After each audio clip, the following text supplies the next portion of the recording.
Sometimes in order to feel bigger than we've ever felt, to grow into our potential, we have to feel small and insignificant.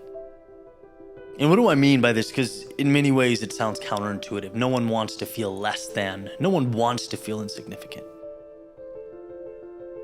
But it's in positioning ourselves to feel that we understand the walls we place around ourselves. We understand how big life is and us while we're here on planet Earth, walking around, navigating our day-to-day lives. We are but raindrops in the thunderstorm. We are a snap. And I think understanding that we are a pawn on the chessboard of life, we are a cog in a wheel, it allows us to take some of that pressure off and free ourselves up to be our beautiful, authentic, powerful selves. Life is a game. It's an opportunity. It's abundance. Yet we default to, well, I don't want to screw up. I don't want to lose what I have. I don't want to make mistakes. And that's the wrong way to look at life. The other day I was at the Grand Canyon, and I'm sure most of you are familiar with it, but for those who aren't, it's one of the most beautiful, magnificent, almost hard to comprehend, just incredible landscapes I've ever seen. It goes on forever. It's breathtaking. It's almost like as you're standing on the edge of that cliff looking out at forever, at infinity, you realize how small the corner of life you live in is compared to this. You realize how big and grandiose the world is, and by the way, the Grand Canyon is just a small part of it. Yet, we are often confined to four walls. It just makes you realize how small we tend to think, how we box ourselves in, how we limit our potential just by stepping out and looking at the sheer magnitude of this landscape. Which, by the way, would swallow you up and continue moving on as if nothing happened. It screams of your insignificance. Now again, you might think, well, that's negative. I don't want to feel insignificant. No, insignificance in its own unique way is freedom. It's freedom to make the move. It's freedom to try things. It's freedom to take those steps you've always wanted to take, because why not? Because at the end of the day, the clock is going to run out. There's no escaping that. Right? The phrase goes, the thing about life is no one makes it out alive. And when you think of yourself as sort of high and mighty or avoiding the wrong things, trying not to break things, you miss out. The beauty of being a raindrop in a thunderstorm is there's flexibility, there's freedom. No one's looking at you, no one's pointing and waiting for you to mess up. These are things that we create in our own minds about ourselves. These are stories and narratives we write about why we shouldn't. But when you're on the ledge or the edge of that cliff looking out, you realize maybe things don't matter that much. And maybe that is a beautiful thing. Because maybe that's your reason to try the craft, start the journey, make the call. Maybe that's your rationale for looking around and going, I've been standing here too long. I've built walls around myself. I've confined myself to a world that is a fraction of a fraction of a fraction of what's out there. We are small. And the only mistake you can make is to not go and not try. That trip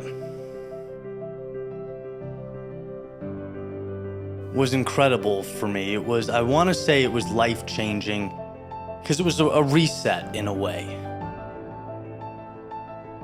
It was you're taking yourself too seriously. You're holding on to what is instead of opening your wings and attacking what can be. Don't ask why, ask why not. The universe is infinite, and we're lucky enough in this moment to play a very small part. As is said in the Dead Poets Society, we get to write a verse in the great play of life. So stop thinking about ourselves, or we should stop thinking about ourselves as self-important, and instead cherish the freedom and the opportunity. Because we'll be gone in the blink of an eye, and that Grand Canyon will still be there. The sun will still rise. The stars will still be out there in the night sky. The question is, will we capture that moment? Will we do something beautiful with it? You can, you're able to, but will you? That's the question I have for you today.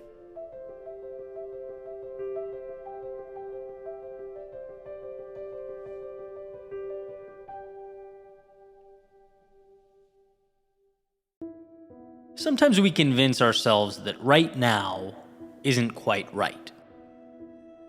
It's not the wrong time necessarily, but soon. We'll have that thing that will make the perfect launch point soon. So we'll wait. Right? You hear it a lot with hopeful creators, right? As soon as I get the camera, I'm going to start the podcast. As soon as I feel inspired, I'll start writing. Or how about this one we can all relate to in some way? As soon as it's January 1, I'll start taking care of myself and my health. And I'm not talking about this because I read about it. I'm talking about it because I live it. It's an adversary I'm always up against. The allure of waiting for that perfect moment. But here's the deal. When you start now, the imperfections become part of the value. People see imperfections and become inspired by them. He started getting in shape in his garage with 2 dumbbells. Look at that. She started writing her novel in a notebook, waiting to pick her kids up from school.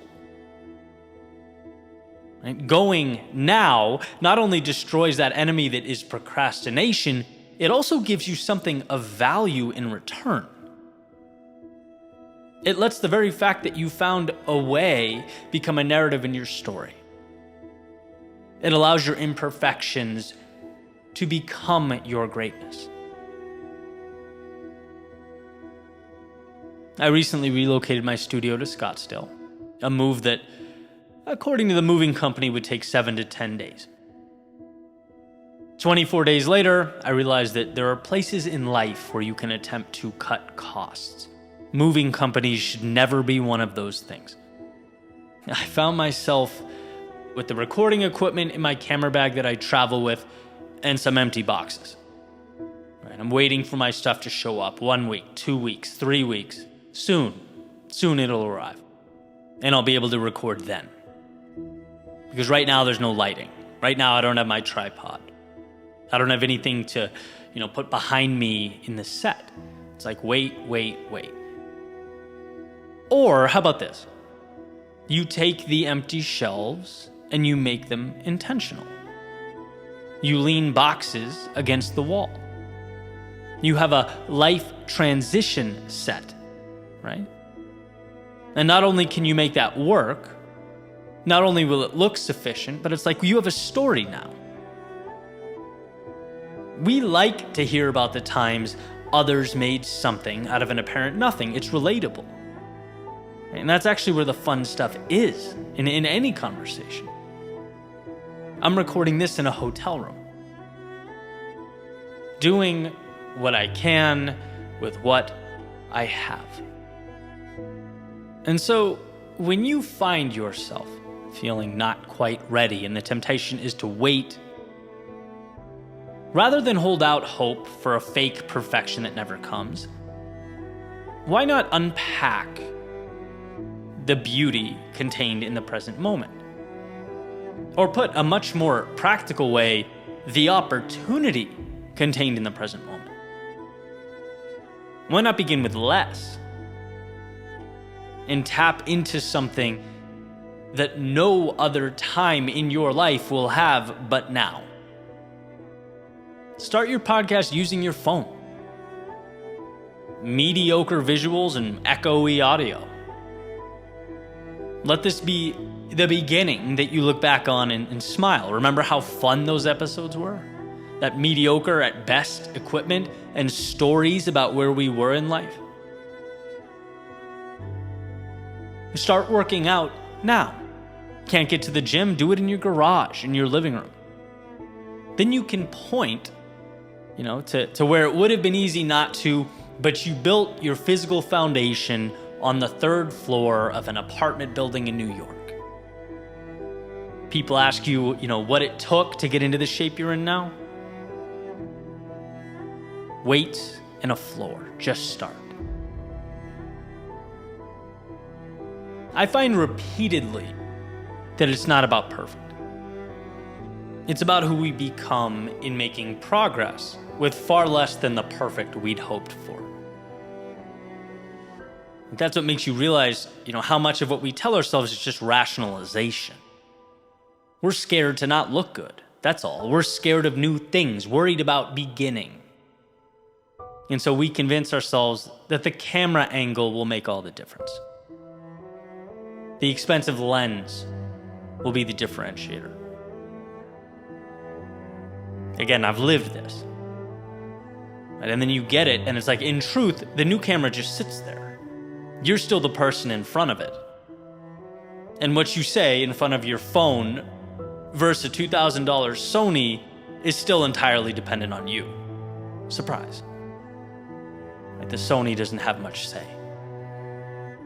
And so I call you to think less about the set and more about what's going on within it. The amount you can do with what you have now will astound you. How little we need is truly magical. In these last 3 weeks have emphasized that for me. 2 pairs of shoes, 2 pairs of jeans, some t-shirts, and a camera. I didn't miss much. Because my ability to think and share ideas didn't get packed away and put in the truck with everything else. That stayed with me.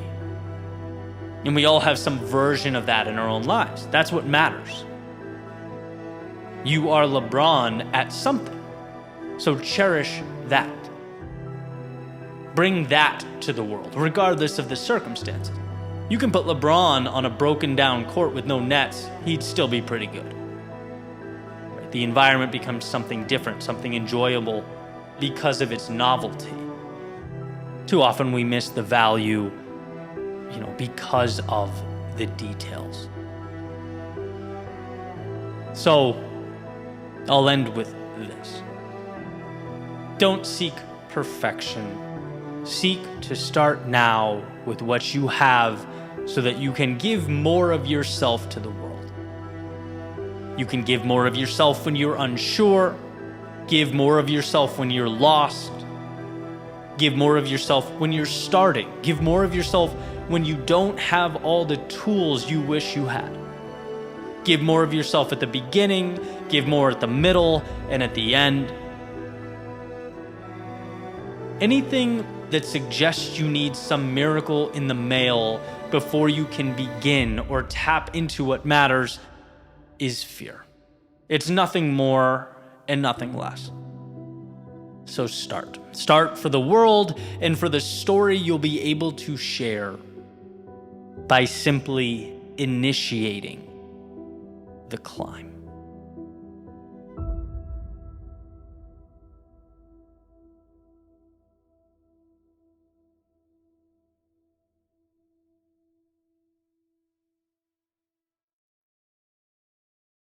Seneca said, "He who is brave is free." Because to be free is to face your fear. It's to intentionally step into the chaos of life, and in doing so, unshackle yourself from fear's restraint. He who is brave is free because freedom is only obtained in pushing past the original restriction and hesitance. Freedom is moving through the haze and carving out a life on your own terms. As someone who spent time on both sides of the fence, I can tell you, I lived a pretty substantial portion of my life playing scared, lacking the courage to step into what was meaningful, right? Playing someone else's game, which, even if you win, is just a reminder that you are living in the shadows of life. But should you approach the other side, should you find the courage to step through, you'll see that the walls that once surrounded you were self-made. The layers of concrete that inhibited your freedom and your opportunity, they were built by you. And just as you built them up, you can tear them down. See, there's a life others would like you to live. There are things others would like you to say. There are beliefs others would like you to believe. And it would be easier to chant along, to nod your head and conform.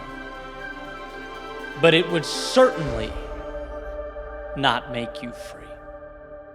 See, freedom is taking head on that thing you've been scared to do. But on the other side there's more, and you refuse to deprive yourself of it. Freedom is saying what you believe because even though it may be unconventional or different, even though it may be deemed unacceptable, it's in your heart what you believe. Freedom is going not where others have gone, but where your soul leads you. Through new landscapes and towards distant horizons. Which brings us to the question of all questions. Can you find the strength? Can you dig deep and unveil a world unrecognizable to most? Can you move beyond the facade of reality as it is now and construct something truly meaningful? If he who is brave is free, then we must remind ourselves that courage is the spark that ignites the next chapter of life. We must remind ourselves that the discomfort is worth it. The doubt will be transformed into answers. And sure, pushing through that resistance is not easy, but nothing is more difficult to carry with you than the knowledge that you chose to live in a cell of your own making. So here's to finding the strength, the courage, and the self-belief to live free.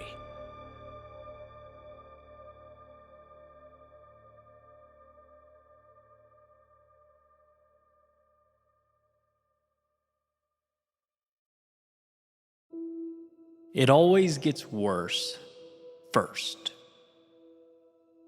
I was recently at a mastermind where someone made this point, and as hard as I tried, I couldn't really poke holes in it. For the simple fact that everything new requires some vulnerability, some discomfort that was previously non-existent. Or in other words, you have to endure turbulence prior to calm. So imagine a wavy line on a piece of paper or whiteboard where the top of each wave is slightly bigger than the one before it. Right? So right before that new wave occurs, there is necessarily a low point or a trough. A point that's absolutely, without a doubt, lower than the top of the previous wave.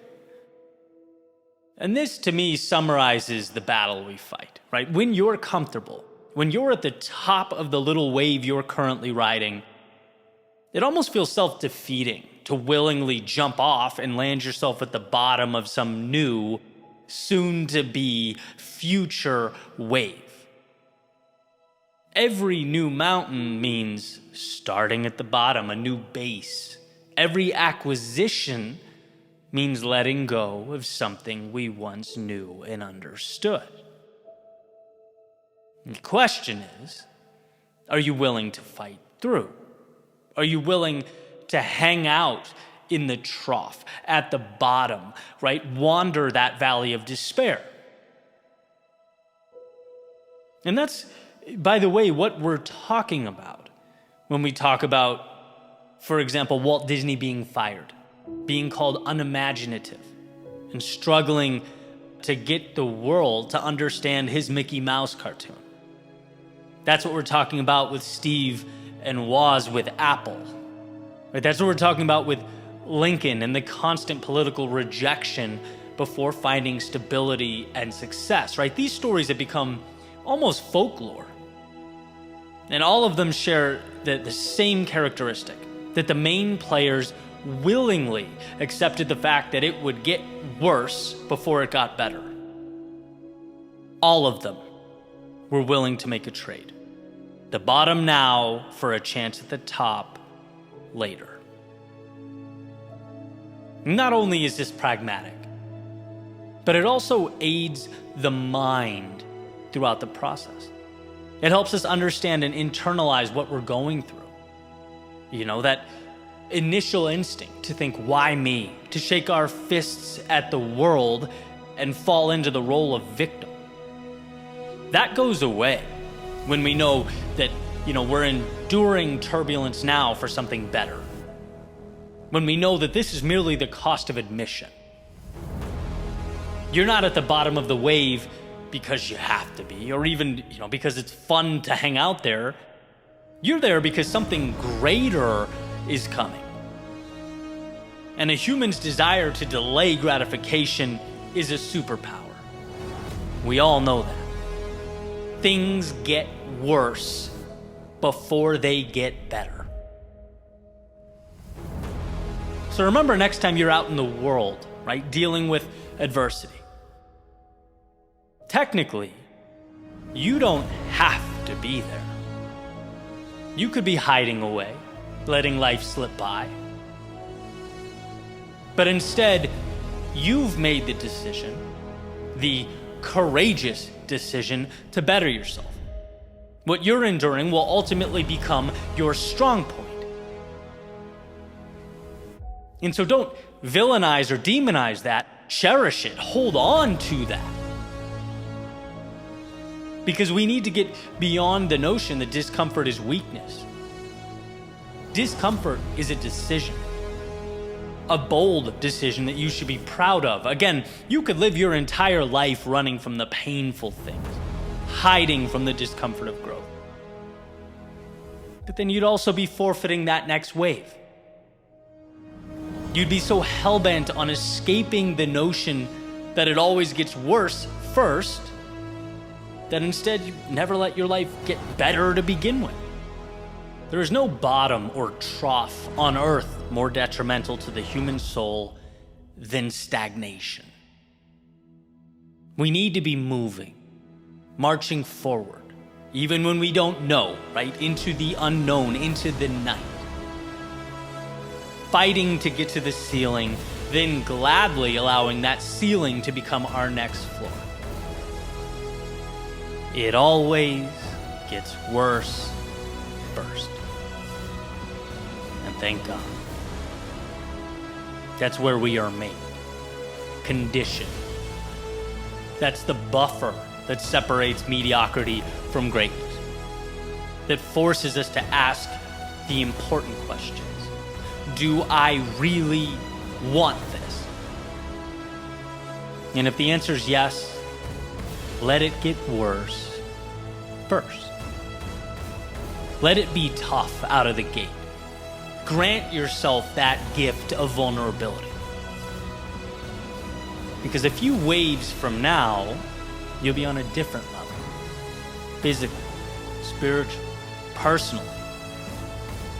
A few waves from now, the quote-unquote worst parts will be what stand between who you are and who you were. And that decision the decision to step out and face them will have been perhaps the best decision you've ever made.